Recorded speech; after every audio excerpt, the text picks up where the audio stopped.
30.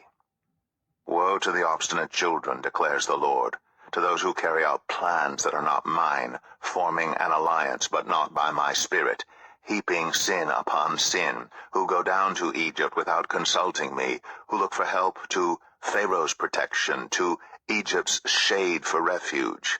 But Pharaoh's protection will be to your shame. Egypt's shade will bring you disgrace.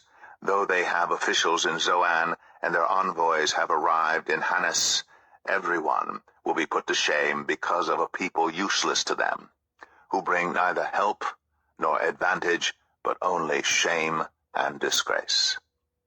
A prophecy concerning the animals of the Negev. Through a land of hardship and distress, of lions and lionesses, of adders and darting snakes, the envoys carry their riches on donkeys' backs, their treasures on the humps of camels, to that unprofitable nation, to Egypt, whose help is utterly useless. Therefore I call her Rahab the Do-Nothing. Go now, write it on a tablet for them, inscribe it on a scroll, that for the days to come it may be an everlasting witness. For these are rebellious people, deceitful children, children unwilling to listen to the Lord's instruction. They say to the seers, see no more visions, and to the prophets, give us no more visions of what is right. Tell us pleasant things, prophesy illusions. Leave this way, get off this path, and stop confronting us with the Holy One of Israel. Therefore this is what the Holy One of Israel says. Because you have rejected this message, relied on oppression, and depended on deceit, this sin will become for you like a high wall, cracked and bulging, that collapses suddenly in an instant. It will break in pieces like pottery, shattered so mercilessly that among its pieces not a fragment will be found, for taking coals from a hearth or scooping water out of a cistern. This is what the Sovereign Lord, the Holy One of Israel, says. In repentance and rest is your salvation, in quietness and trust is your strength.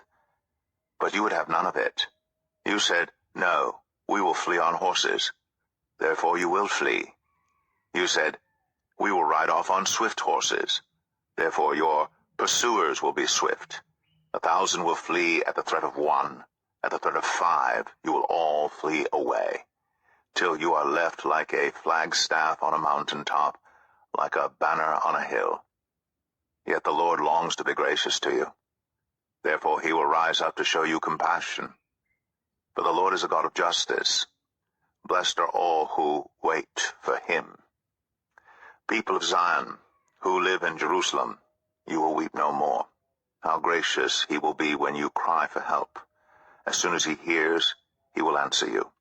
Although the Lord gives you the bread of adversity and the water of affliction, your teachers will be hidden no more. With your own eyes you will see them.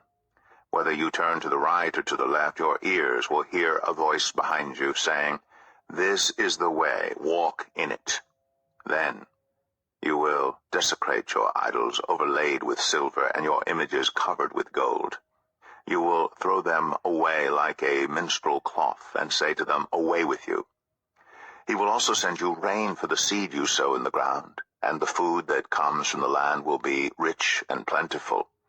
In that day your cattle will graze in broad meadows, the oxen and donkeys that work the soil will eat fodder and mash, spread out with fork and shovel. In the day of great slaughter, when the towers fall, streams of water will flow on every high mountain and every lofty hill.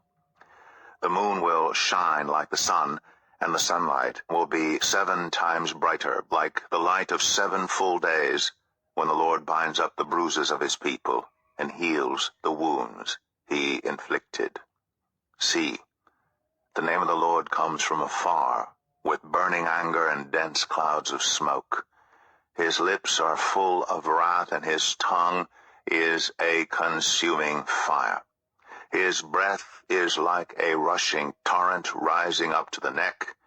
He shakes the nations in the sieve of destruction.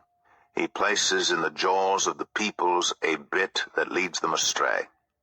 And you will sing as on the night you celebrate a holy festival.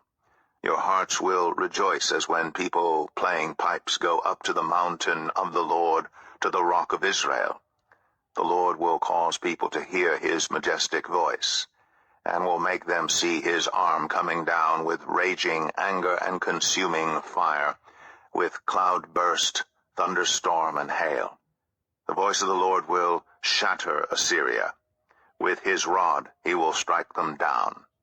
Every stroke the Lord lays on them with his punishing club will be to the music of timbrels and harps, as he fights them in battle with the blows of his arm. Topheth has long been prepared. It has been made ready for the king. Its fire pit has been made deep and wide, with an abundance of fire and wood. The breath of the Lord, like a stream of burning sulfur, sets it ablaze.